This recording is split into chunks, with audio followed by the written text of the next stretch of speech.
Good morning, children. Morning, ma'am. Morning, ma'am. We completed the different classes coming under the division algae.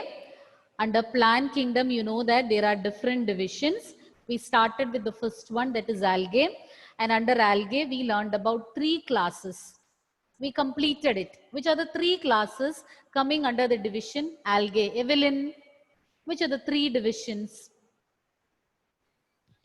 Chlorophyceae, Chlorophyceae, Phaeophyceae,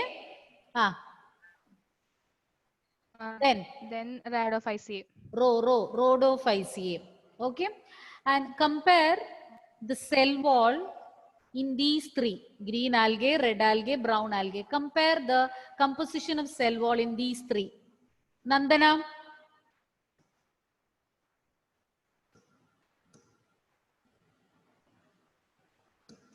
Nandana, where are you?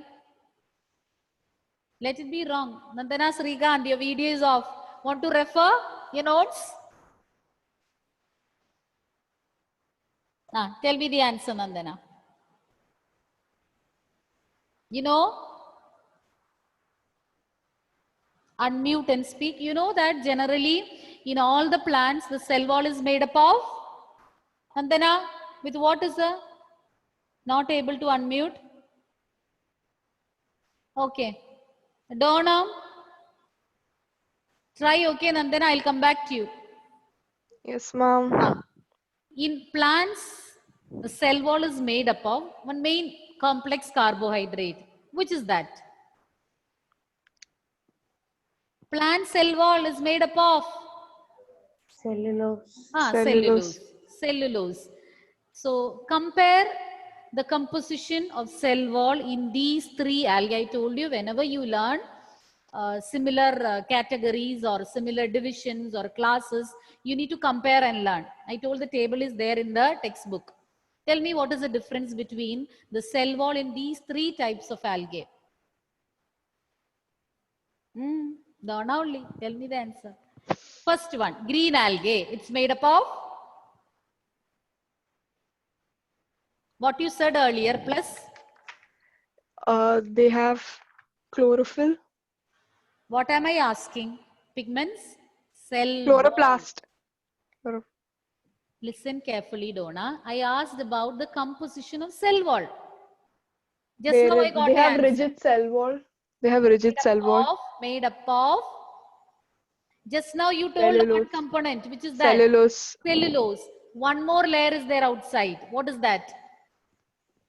Pectose layer. Cellulose and pectose makes up or make up the cell wall in green algae.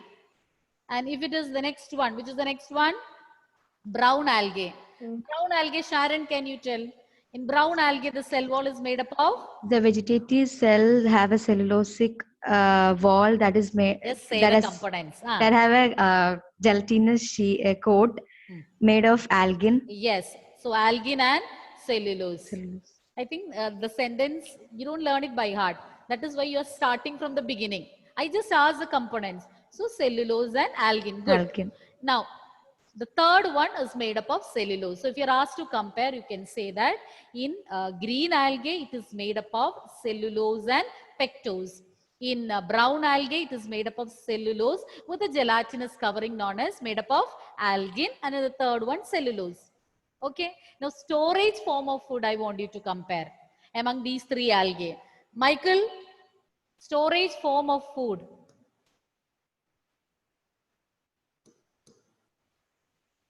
Adarsha, yes. To which class you belong, child? Adarsha, yes. Continue. Michael, you got some time now to check and get prepared? Chlorophyceae have pyrenoids, so they store starch. And pyrenoids are not the storage substance. They are the storage bodies. What do they store? Correct only, pyrenoids. But what do they store? Starch and proteins. Starch and proteins, and some of them can even store Oil. Oil. Good. Then coming to the second category, Phaeophyceae. What do they store? Two complex carbohydrates. Two complex carbohydrates. Which are they? Starting with the L and the other one starting with the M. I told you, learning daily lessons, it's must. Punya, can you help him? Complex carbohydrates, laminarin and mannitol. And what about the storage form of food in the third one, that is red algae? Floridian starch. Floridian starch. Now Michael will summarize all the three together. Chlorophyceae contains pyrenoids which store starch, proteins, and oil. Then Okay. Phaeophyceae have complex carbohydrates, laminarin and mannitol. Okay. And the Then third one? Rhodophyceae contains Reading. No No. reading. Reading is not permitted when I ask question. And the third one, it store? They store glycogen and Yes. No, because you were reading and you are, by mistake, you read some other sentence. The end of that sentence. Floridian starch, which is similar in structure to glycogen and amylopectin. That is what we learned, no? Yes or no? Yes. So like that, questions can come to compare. Similarly, pigments also can be asked to compare. R-phycoerythrin is a pigment, main pigment found in which of these algae? Which, not to you, which algal class is having the pigment R-phycoerythrin? Sania, R-phycoerythrin. Erythrin. Rhodophyceae. Which one? Rhodophyceae. Rhodophyceae. What is the common name for that? Red algae. Red algae. And I don't know whether I told you in our previous class, red algae, you can find them both in well lighted zone and poorly lighted zone. The reason for that is majority of the algae, especially green algae and all, you can find close to the surface because they need sunlight. They need to absorb sunlight to carry out photosynthesis. And sunlight or the visible spectrum or these rays cannot penetrate into the deeper layers. So there are limitations depending upon the wavelength. There are limitations for the light to penetrate in deeper layers. And because of the presence of R-phycoerythrin, red algae can absorb blue light. Okay. So red and blue light are the two regions of the spectrum where the rate of photosynthesis maximum. Rate of photosynthesis becomes, or it is maximum in visible light, that is red as well as blue. And majority of the algae, they are living on the surface where even red light also can, where red light penetrates. But as we go to the deeper layers, red light cannot penetrate. Only blue light can penetrate a little more deeper than that of red light. And these red algae, they have a special pigment. You call it as R-phycoerythrin. They can absorb blue light. So with the ability, or since they are capable of absorbing the blue light, they can even survive in deeper layers when compared to other algae. They are surviving in poorly lighted zones because their blue light can penetrate, whereas red light cannot. And they are capable of absorbing blue light and they can carry out photosynthesis. Hope you got the idea. You understood the significance of R-phycoerythrin. Chlorophyll cannot absorb blue light. Okay. So R-phycoerythrin will help in absorbing the blue light which is present in red algae. Hence they can be found in layers, deeper layers which is poorly lighted.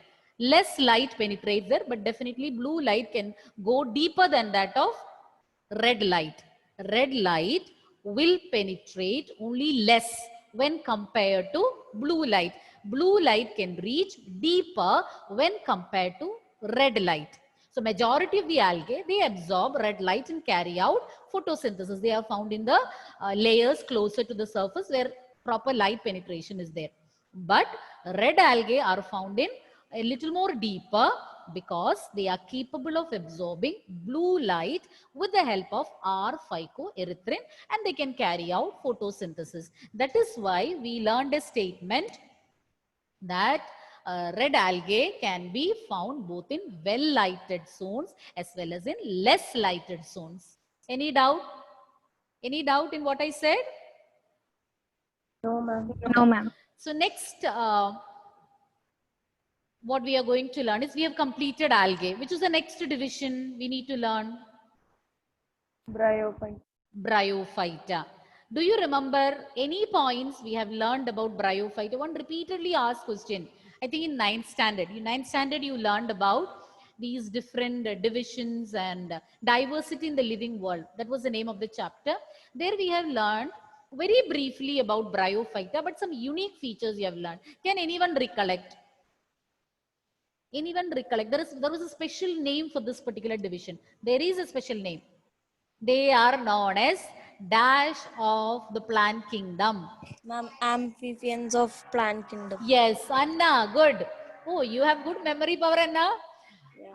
Okay. So what she said is exactly correct. You call them as the amphibians of the plant kingdom. What is special about amphibians? What are amphibians actually? When you say amphibians, what do you understand? Now read. Those organisms which can survive both in, adapted to live both in water and on land.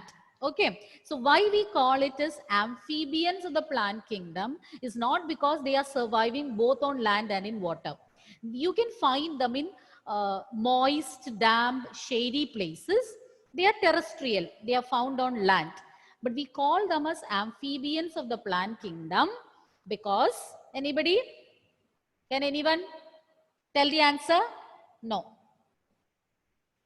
So what we have learned in 9th, we left it there itself. Okay. Because for the sexual reproduction, the gametes, male gametes need to move and reach the female gamete.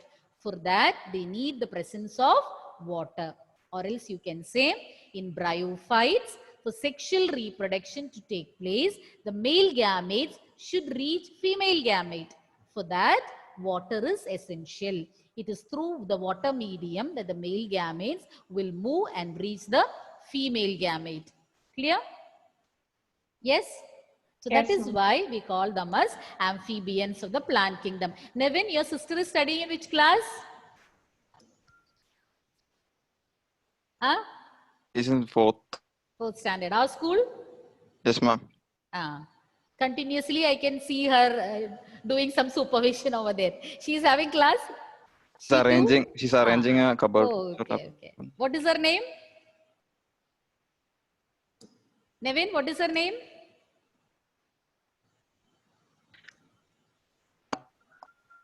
I think his mic is not working. Sapna. Sapna. Okay.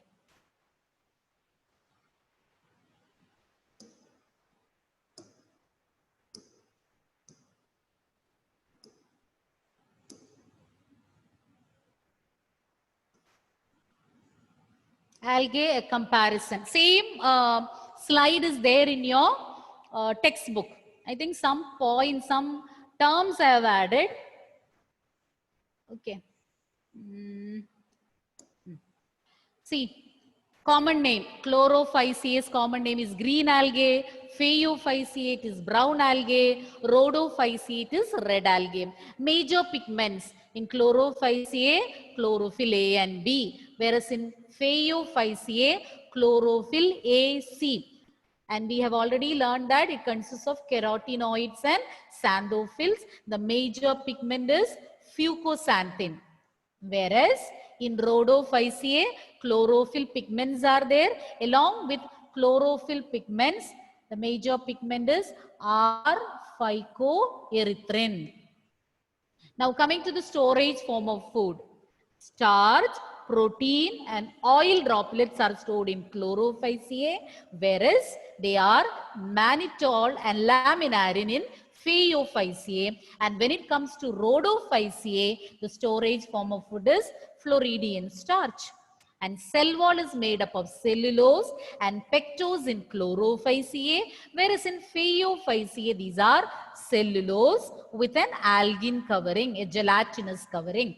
And in Rhodophyceae, it is cellulose. And the flagella, its number and how they are inserted, how they are attached. And in Chlorophyceae, it can be between 2 to 8. In Phaeophyceae, it is 2, whereas these are absent in Rhodophyceae. And the positioning and the character, that is, they are equal in size, whereas these are unequal in Phaeophyceae, and they are attached on the top of the organism, that is apical arrangement. When they are attached on the side, you call it as lateral arrangement. These are absent in Rhodophyceae. Then their habitat, they are found in almost all the habitat: fresh water, marine water, brackish water. All the three. Fresh water, it's rare, and majority are found in salt and brackish water. And here some of them are found in fresh water, majority in marine water, and even in brackish water you can find. Brackish water are regions where the fresh water and the marine water, salty water and fresh water mixed together. So such regions are known as, or such waters are known as brackish waters, where there is a mixing of saline water and fresh water. Hope you got an idea. So as I told you, not only for this particular division, you are having a table given in your textbook. But even if it is not there for other divisions, whenever it is required, make a table yourself and learn, so that you will never forget. Always try to compare, so that you won't make mistake and your memory retention will be better. You want me to show this again? I hope no. Already we had learned it. Do you want me to repeat it again? No, ma'am. No. Okay. No, ma'am. Okay. Moving on to the next division, Bryophyta or bryophytes. First, let us see the characteristic features. So here in the figure next to you, or on the left hand side, you can see pictures of these Bryophyta covering the tree trunks, then covering stones, walls. In different places you can find different types of bryophytes, and you call them as amphibians of the plant kingdom because they live in soil. They are terrestrial, or they have a terrestrial habitat. You can find them in moist, shady or damp places, but for sexual reproduction they need water. The male gametes need to swim and reach the female gametes. They occur in damp, humid and shaded places. So I think that portion is clear. Once again, we call them as the amphibians of the plant kingdom because even though they are terrestrial in habitat, they need the presence of water to carry out sexual reproduction. To be specific, for the male gametes to swim and reach the female gamete or egg. And they are found in damp, humid and shaded places. All the pictures which you see here are that of the green color what you see. Apart from those trees, all the others are bryophytes, different types of different species of bryophytes. And here you can see a picture of a bryophyte, a typical bryophyte, Funaria. Funaria, you might have seen, it is commonly found on the covering the walls of wells and all. Don't know whether you have played like that. We pluck out these bryophytes or Funaria, and these two parts, no, I'll show you that. These two parts, we take another one also like this, and we try to pull out, fix one, and we try to pull these two capsules apart. We take two Funaria like this, and when I was a child, I used to try out this. We used to play like this. We tried. Have you people done this? No. Where you people Yes, have ma'am. done? Yes. Yes. Okay, okay. I thought a young generation or present new gen people, you have no time to step out of your house. Always busy with your, what to say, electronic devices and electronic games. So whatever it is. So this is, even if you haven't done it, just observe the rim of your wells, or now especially when it is rainy, you can see them growing much better than the other seasons. And on the walls of your, what to say, compound wall, okay, everywhere you can see, or even a stone. a wet stone, you can see them growing. See whether you can locate, you can find some out. The capsule and the stalk-like structure and the flattened mass on the basal region. So that forms the gametophyte and sporophyte. So it is attached here. You can find the gametophyte and sporophyte are attached together. This forms the sporophyte where this forms the gametophyte where the sporophyte is attached. This part is known as the sporophyte because it bears a capsule. Inside that, spores will be produced. That is why that region is known as, or that part is known as sporophyte. So different parts, you can see a gametophyte, and here you can see rhizoids. Already you have learned about alternation of generation. So in the life cycle of plants, gametophyte and sporophyte is there. Here you can find gametophyte and sporophytes. They are attached together, or sporophyte is not having an independent existence. They are attached to the gametophyte. And in gametophyte, you can see some structures known as rhizoids. Rhizoids, they are similar in function to roots. You have learned in 9th standard that Bryophyta, just like Thallophyta, they don't have any well-defined root, stem and leaves. Okay, so instead they have rhizoids. These rhizoids help them to get attached to the substratum and also helps them in absorbing nutrients and water. So they don't have well-developed plant body or roots, but instead they have rhizoids. Then you can find gametophyte and sporophyte. In sporophyte, you can see a structure known as seta, and at the tip of that, you can see a capsule, and inside the capsule, you can find spores. Okay, coming back to the theory here.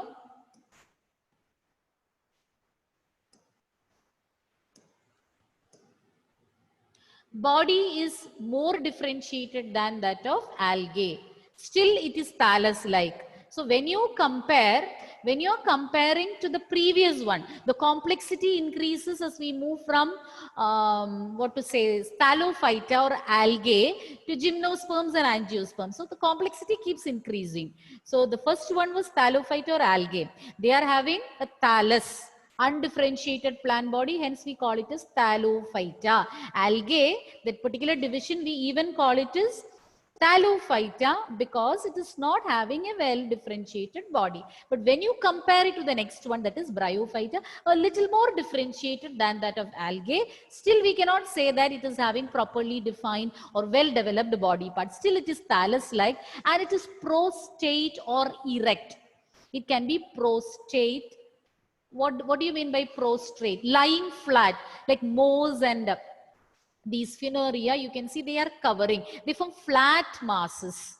So that is why you call it as, some of them can be erect, at the same time they are prostrate, lying flat, and they form a mat-like structure covering the tree trunks or stones or the walls, etc. They form a mat-like structure.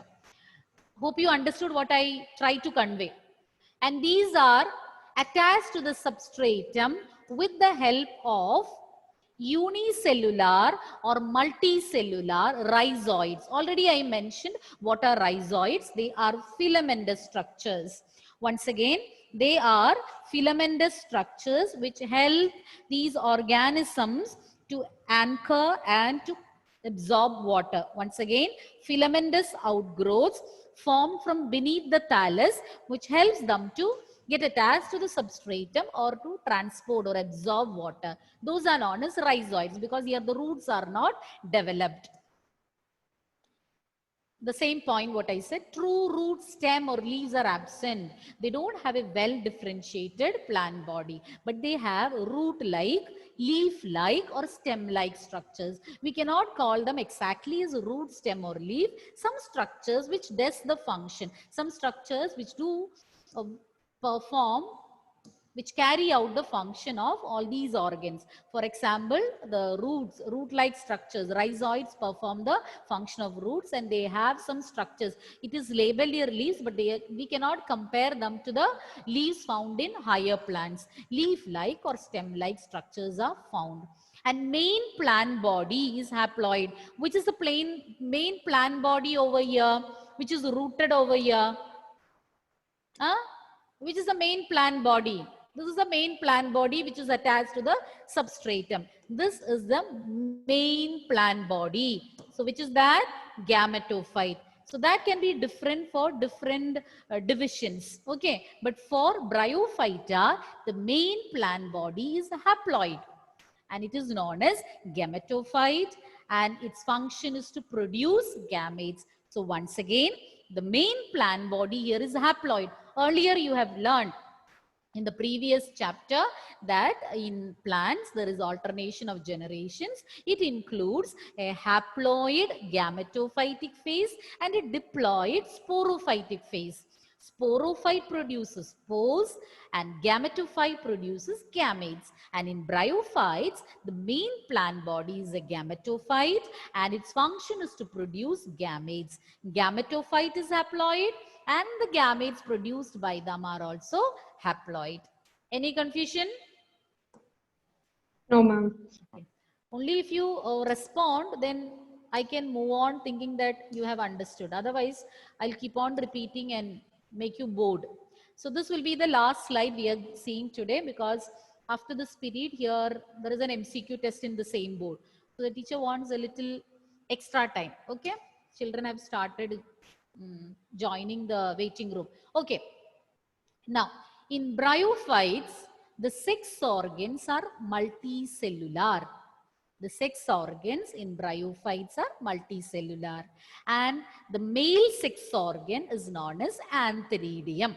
Male sex organs, what is the name of male sex organ? Antheridium. And what do they produce? They produce antherozoids similar to sperms. They produce antherozoids and they are biflagellated. They are provided with two flagella. Whereas female sex organ is known as archegonium. Female sex organ is known as archegonium. Okay. Female sex organ, remember this O and egg. That is not a proper way to remember, but still, at least that. Otherwise, what happens is you might get confused while you're writing the exam. Is it antheridium or archegonium? Which one is the female sex organ? At least like this, you can make your own tricks and tips to remember all that. At least remember the letter O, resembling egg. So it is producing egg. So if it is producing egg, it is a female sex organ. So male sex organ is antheridium, produces antherozoids. Female sex organ is archegonium. It is flask shaped and produces egg. Just like in human beings, here also single egg is produced by archegonium, whereas in antheridium, many antherozoids are being produced. Okay. So I'll wind up. So today's session with this slide, we will wind up. Just we'll have a quick recapitulation. What I said, which is a female sex organ. Rijas, name the female sex organ in bryophytes. Archegonium. Don't look, archegonium. What do archegonium produce, Sharon? Louder. They produce egg. Egg. And which is the male sex organ? Donna, male sex organ. Antheridium. What do they produce, Evelyn? Antherozoids. Antherozoids are produced by antheridium, which is a male sex organ, whereas female gamete or egg is produced by archegonium, which is a female sex organ. Any other doubts? Shall we wind up? Okay. Thank you, children.